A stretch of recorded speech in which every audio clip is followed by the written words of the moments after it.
E KYC कराउछि काहे जो माने भी अयोग्य हिताधिकारी राशन कार्ड होल्डर अछंती सेमान को ई केवाईसी करके तांको ना कटाजिवो आ जो माने भी योग्य हिताधिकारी जाको बाके राशन कार्ड नै सेमान को राशन कार्ड दियाजिवो। तो friend ration card e KYC को नै गोटे नोटिफिकेशन आछिला जे अगस्त 22 रो सेप्टेम्बर 25 भितर ई केवाईसी समस्त करिया को पड़िबो। जदि ई केवाईसी करबिनी ताले आपन राशन कार्ड कटि जाबो राशन कार्ड आपन ना कटि जाबो बोली अपडेट बा गाइडलाइन आछिला सरकार तरफ रु। फ्रेंड बे सेही समय सीमा से गाइडलाइन रे चेंज कर दे माने भी ओडिसा अछंती सेमाने तो ई केवाईसी कर देबे निज डीलर पाक जाई कि निज एरिया डीलर पाक जाई कि ई केवाईसी कर देबे आ जो माने भी ओडिसा बाहर अछंती सेमाने केमति राशन कार्ड रे ई केवाईसी करबे। फ्रेंड एने की गोटे बड़ अपडेट आछि जदि आपन माने ओडिसा बाहर रहउछंती ताले राशन कार्ड ई केवाईसी करिया पई कि खास करी आसंतु नै। माननीय मंत्री कहिथिले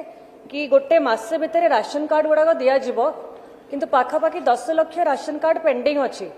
तो केबे सुधा ई केवाईसी करा हबो और केबे सुधा राशन कार्ड दिया जिवो कारण मासे हे सरलाणी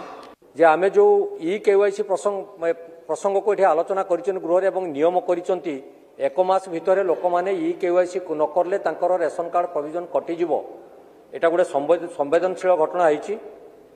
जो माने विदेश को जाइचंती नगद आसी निर्वाचन रे आपण माननकु आम माननकु समस्त को भोट देई निर्वाचित करे सारला परे पुणी सेमाने दादन खटिया पई बाहर अछंती लक्ष लक्ष लोक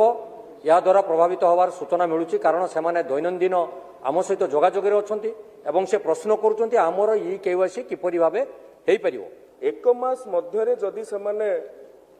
जनसेवा केंद्र को आसी बा कोनोसी निर्दिष्ट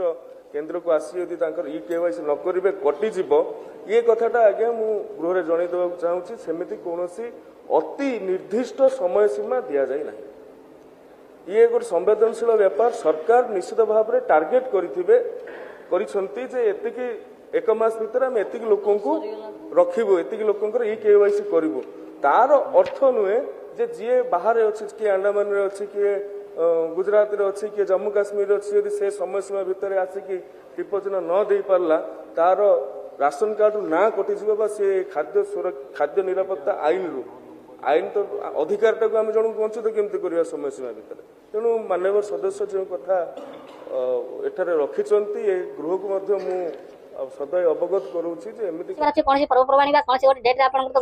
आपन घर को आसीबार अछि तो आपण माने जेबे भी आसीबे ओडिसा ताले आपण ई केवाईसी कर देबे काहे ना बे राशन कार्ड ई केवाईसी करिया पाई कि निर्दिष्ट समय सीमा नै जदि आपण ओडिसा बाहर रहउछंती एबे आपण ई केवाईसी करबा नांदी ताले भी किछि प्रॉब्लम नै एबे आपण ई केवाईसी करिया पाई कि ओडिसा आसंतु नै आ एबे ई केवाईसी न कले भी एबे ई केवाईसी न कले आपण राशन कार्ड रे आपण ना कटिबो नै जदि आपण ओडिसा बाहर रहिछंती आपण ई केवाईसी करिया पाई ओडिसा आसी होता ताले वर्तमान जमा आसंतु नै जेबे भी आपण को आसीबा पड़िबो घर को कोनसी पर्वपर्वाणी रे आसीबा पड़िबो ताले आपण आसी कि जेबे भी आपनकर एरिया रो राइस डीलर पाखो जाई कि आपण ई केवाईसी कर देबे वर्तमान ई केवाईसी न कले भी आपण ना कटिबो नै आपण सेते पाई टेंशन होंतु नै जेबे भी आसीबार थबो ओडिसा जेबे भी आपण घर को आसीबे से दिन आपण ई केवाईसी कर देबे। तो फ्रेंड वीडियो थेवा इन्फॉर्मेशन आपण केमि लागला निश्चय आपण सुचिंत मतामत कमेंट रे लिखिबे।